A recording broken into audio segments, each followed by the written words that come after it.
Okay, so we're at Grandma's house right now. Is this your grandma or mine? Mine. Okay. So, and we went to the 99-cent store, yes, and we found fine wine. We got a Cabernet coffee espresso. We got a Moscato, original peach Moscato. We have a coffee cappuccino Chardonnay. And we have 24 carat, was it sparkling wine? Yes, 24 carat sparkling wine with actual gold flakes inside of it. And this thing that I think was featured on Shark Tank at one point. Yeah. This is Chillin' red wine that comes in this plastic wine glass. So we're going to try these and get smashed on some 99-cent store booze. Because we're sophisticated. We don't drink the 99-cent store beer, we drink the 99-cent store wine. Of course, of course.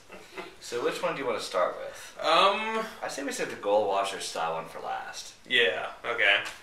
Unless, you know. Yeah, then we're thinking maybe we could try pouring this through like a coffee filter or something, because there is actual gold flakes in here. Close up of that. There is actual gold flakes in there, so yeah, let's start off with the Friends Fun Wine Cabernet Coffee Espresso. And yes, it actually it does look like the Friends logo, but it's not quite. No, and it's missing the little colored dots. Yeah, it's just the dots in the middle, yeah. And so I think they're probably just ripping them off. I mean, it is 99-cent store. Yeah, then you can't. I guess you can't really copyright Friends. You can copyright it because it's a show, but you wouldn't compare this to the show. You wouldn't think that's like a crossover or anything, especially since the show's been off the air for like 20 years. Yeah, well, they seem to want to imply it because the font is very similar. I should also point that this is caffeinated. Yes, caffeinated wine. I'll have to spill on Grandma's doily granite table. I kind of filled these up a bit high. That's all right. So let's just get a quick look at the can. So 2 can equals 2 wine glasses. Yeah, 1 can equals 2 wine. Yeah, so this is basically a glass of wine. And there's still a little bit left in the can, but this is only 250 milliliters, so it smells like strong wine. So that's big catch. You almost ruined Grandma's doily tablecloth.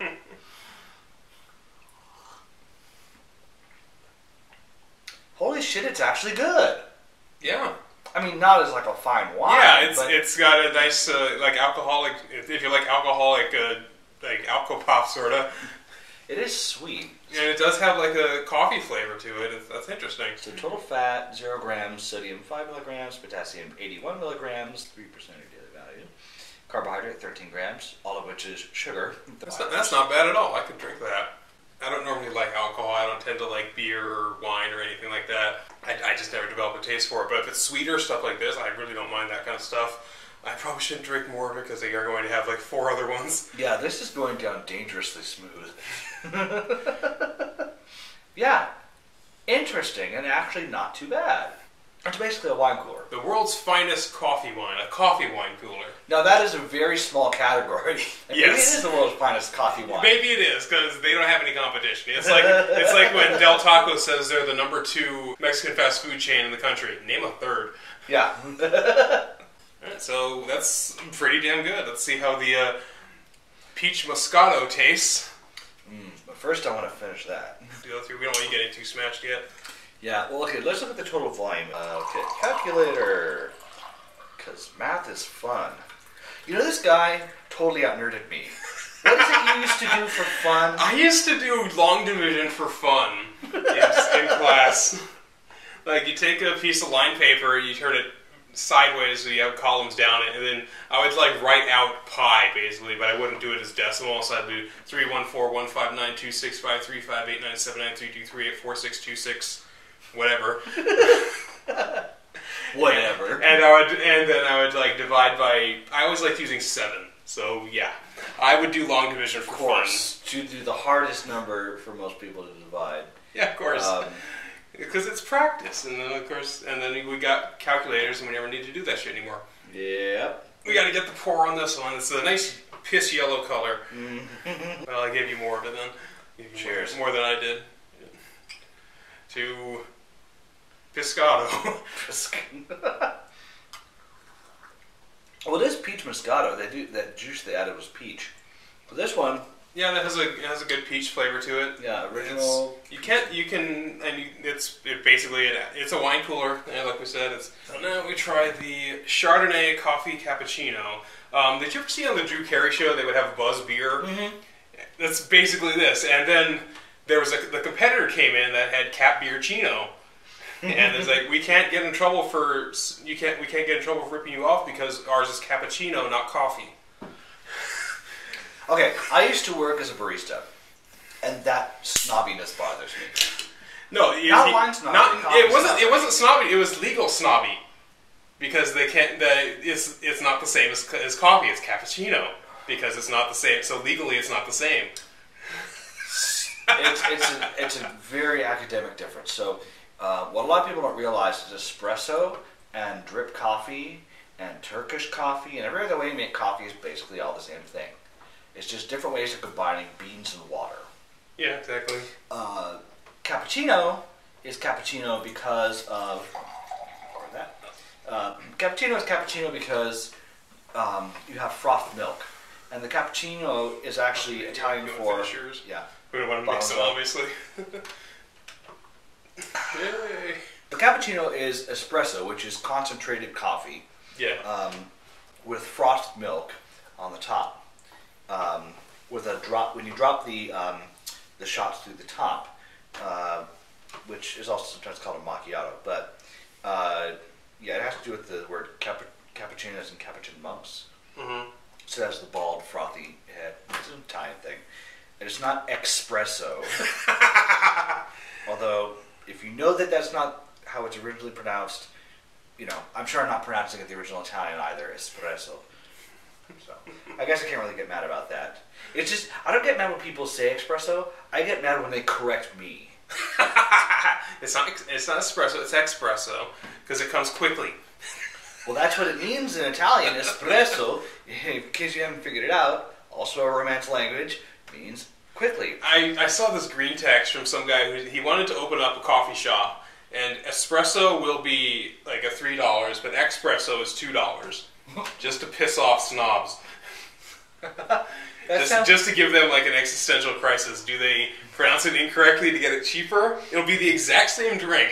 It'll be the exact same thing on the menu, but it's just espresso is $3, espresso is $2. That sounds like a great thing to do for a hidden camera show at like Intelligentsia Coffee, where they make the prices at Starbucks look like AM PM. It's insane. If you think coffee snobbery at Starbucks is bad, you really should try walking into an Intelligentsia. Alright, well, let's try this is the Cabernet, or this is the Chardonnay? This is the Chardonnay, yeah. Right, so, cheers. Chardonnay coffee cappuccino. Stronger coffee flavor on this one. Yeah, I think I like this one the best of the three. And it doesn't have the bitterness of just the espresso. No. But what I wonder is whether it actually has any milk ingredients, because strictly speaking, cappuccino is the Cabernet wine, juice, flavorings, water. You're reading the other one. Sorry. This is the cappuccino. Yeah. Already. Yeah, he's already fucked up. Okay, Chardonnay wine, juice, flavorings, water, sugar, guys, and carbon. So, same as the ingredients, but here's the thing: under flavorings, you can put under the FDA and USDA rules damn near anything you want. So it wouldn't surprise me if they put in. Like, I taste that caramel flavor. Yeah, I can taste some caramel in there. Which would make sense because when you make a cappuccino, or anytime you froth milk and make a frothed milk steamed milk beverage for your espresso, you're caramelizing the sugars in it. And now we have to be careful. Also, fun barista fact: when you're doing that, to not scald it and curdle the milk, you want to hit just the sweet spot where you're caramelizing the sugars, but not overburning it. So, next time on How to Be a Barista. How to be a barista. Try showing up to work on time. That helps. Yeah, that's kind of why he got fired. But oh well. I saw this on Shark Tank, and he had his own like winery, he had his own vineyard where he made his own wine, and the design of the glass, the design of the plastic glass that he wanted to market with his wine, but then people were like, The wine is insubstantial. The real money is in the glass. This is what you want to. This is the thing you want to patent, and then you want to license the patent to other wine companies. Right, because you could license, you could patent and license the name, but the wine itself, the methodology you can't really patent. You could try to keep it a trade secret. Like, so you open up the part that looks like a zipper. It literally looks like a zipper. It's got like a little zipper on there, and a really long guitar. So you just peel off the label. Then this unscrews. Unscrew the top. And this is up to the top. Up to the top, so be very careful when opening it. We'll hold it down to the base.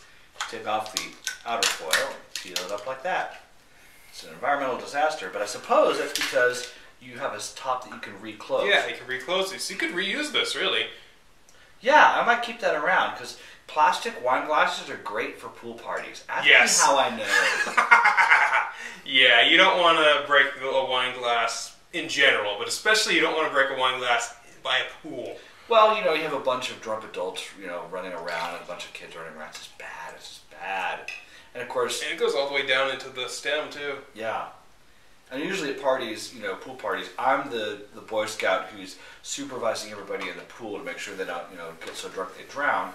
So I'm the one who has to vacuum the glass out of the pool. And there's like, is it done yet? Is it done yet? I'm like, ugh. Alright, calm down, drink your wine. Right. Shut up and drink. Cheers. Okay, that's really strong wine.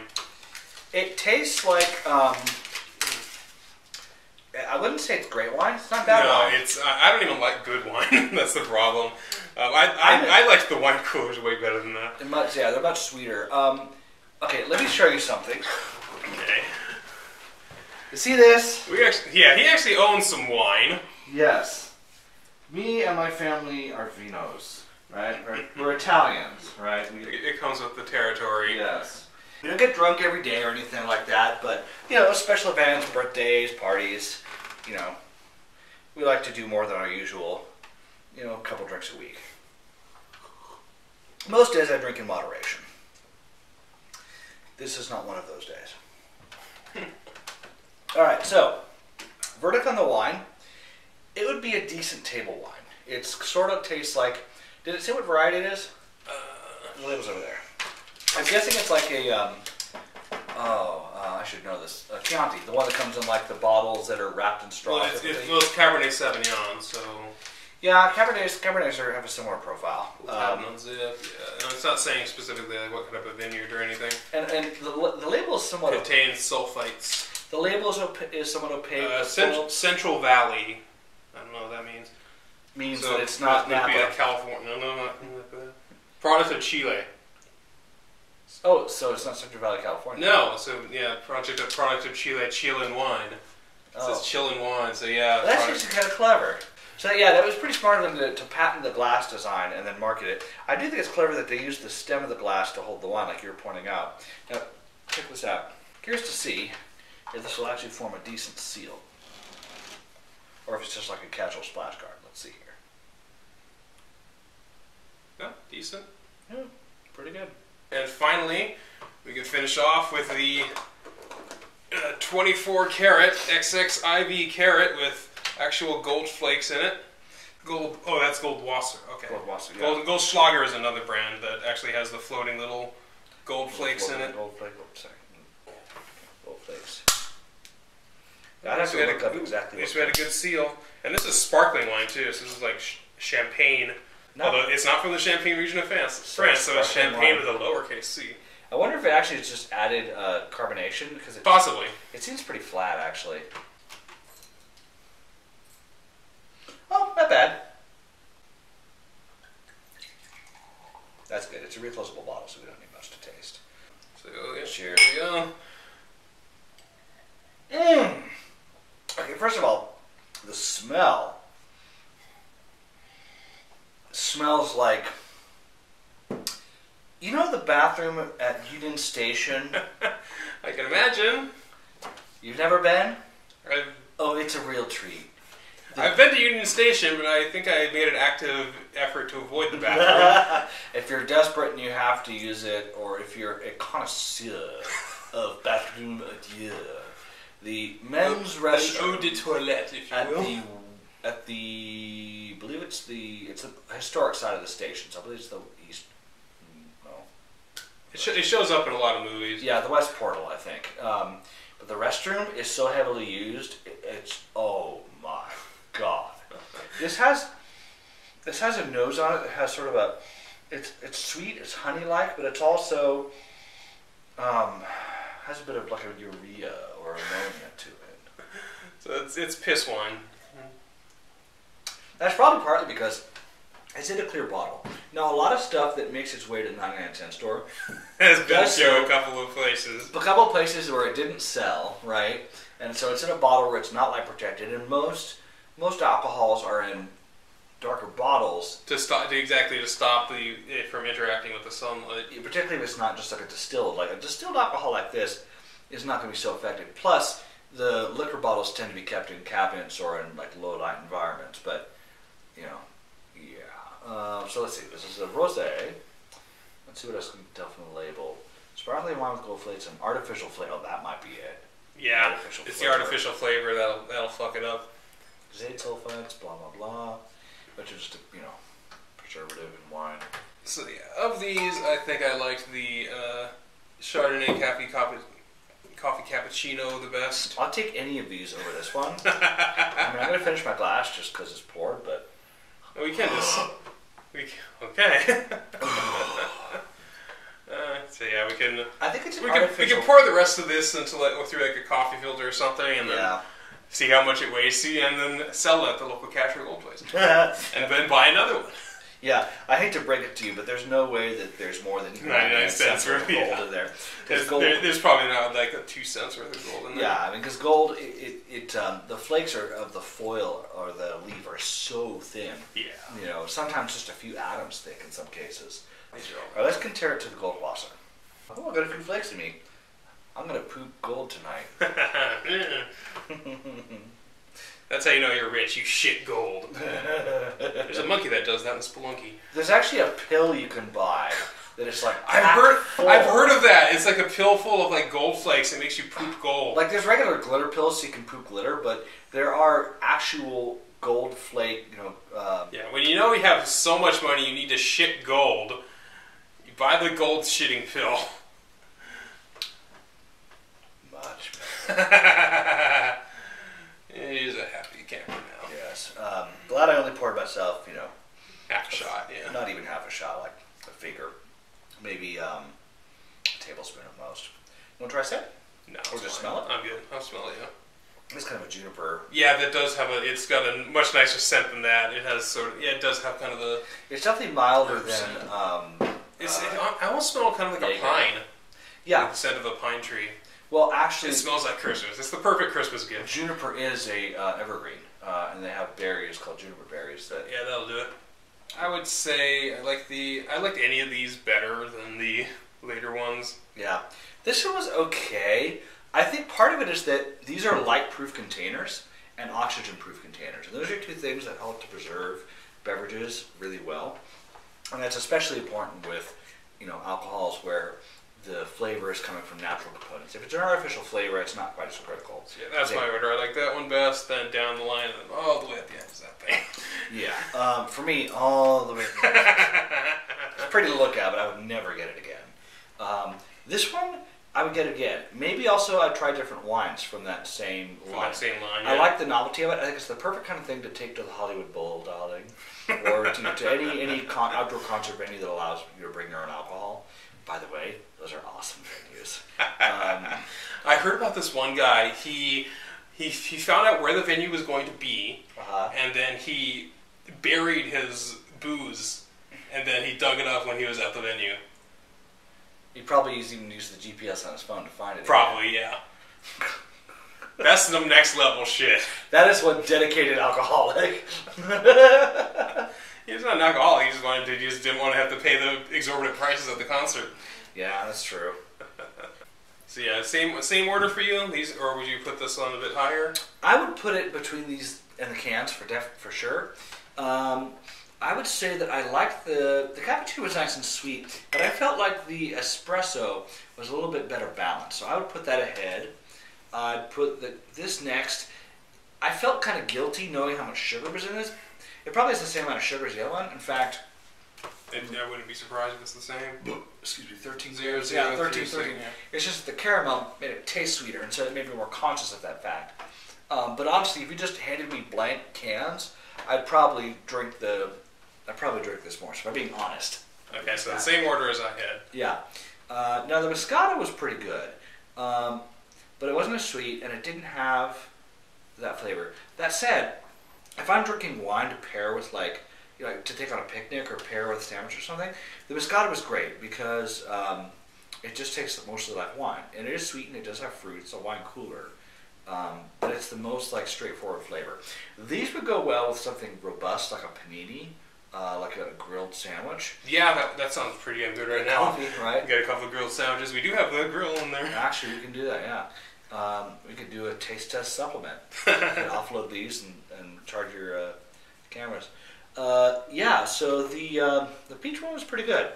I would love to see if this Friends Fun Wine Company did more. They have fun wine and they have just wine, if you look at the difference there. Right. So I would be curious to see, well, it claims just wine, but really it's also got does it have sugar added? I don't think so. Ingredients. Carbohydrates 6 grams, sugar 6 White grams. grapes. Yeah. So it does have ingredients like the grapes that will add natural sugar, like the fruit. But it is plainer than the coffee. I don't know. I would actually get those again. And there was plenty of them at the place we went to. This was the last one they had at the 99th Century we were at. But I'll keep my eye out for this, because all of these things would be fun things to take to... Except this one. We don't have to get... No. And you'd think from looking at it, oh, it's got gold in it. It's a gimmick, really. It's just... It has gold in it, but you buy it for the gimmick, not for the taste. You buy it, you try it once, then you never go back. If it had any better alcohol in there, then yeah, it's got, Gold-flecked in it. So this is a no. Everything else is a yes. I'm not too picky about my booze, but given the opportunity, I do like the finer things. And it's nice to know that you can get some neat, fun beverages and some straightforward wine. At the 99-cent store, At the 99-cent store, yeah, that's pretty cool. Yeah, if you're not too picky, if you're bringing it to like a picnic or something, and you don't want to bring the really good wine, but you still want to have something nice that you can share, this may be a good thing, because there are like people like me that don't really like the really bitter wines. I'm like a Chandler Bing. I would have ordered a Zima if it was still around when I'm old enough to drink, but. Yeah, because the coolers and the fun wines and that sort of thing, those definitely appeal. Some criticize that they appeal to kids, and they can be marketed that way. Yeah, there was some criticism to that, like marketing about Alco Pop and like the Colt 45 stuff like that, the malt liquor. And I'd be especially critical if they put it right at 3 feet off the ground on an end cap. But they I think by law they have to lock it up at least. Yeah, but it doesn't. I think it should be banned, because some people, they just don't like the taste of regular alcohol. I was brought up in an Italian home, Irish Italian home, where when I got into my early teens, I had maybe this portion of alcohol at dinner. Technically illegal, but that was just the cultural tradition. Or I have a very small glass of wine, in my mid to late teens, and I actually kind of appreciated that, because it got me accustomed to what it would feel like to have alcohol. And so then it gets you used to it. It gets you able to deal with that sort of thing. So and to judge how much I'm consuming. And then you look at the kids who, on their 21st birthday, they get absolutely sloshed because they don't know how to judge their drinks. They don't know how to hold their drinks, and they're not used to what they're going to encounter. They don't know how to judge their own emotions or what they're like. Yeah, or they get alcohol poisoning and even die. At these. And it's like, oh no, we have to raise the drinking age again. Oh, for fuck's sake! Here's what I think: if you're old enough to vote, you're old enough to drink. If you're old enough to go to war, yes. You're old enough to fucking drink. Yes, if you could die for your country, you can drink for your country. Yeah, cheers! There you go. Cheers to America. America. Let's not get into politics other than that. So I think that'll do it for now. Yeah. Thanks to everybody for tuning in to this episode of Taste Test. And cheers to St. Paddy's Day. St. Paddy's Day. You know what? I'm actually going to put that Moscato at the top. Okay. Take care, guys.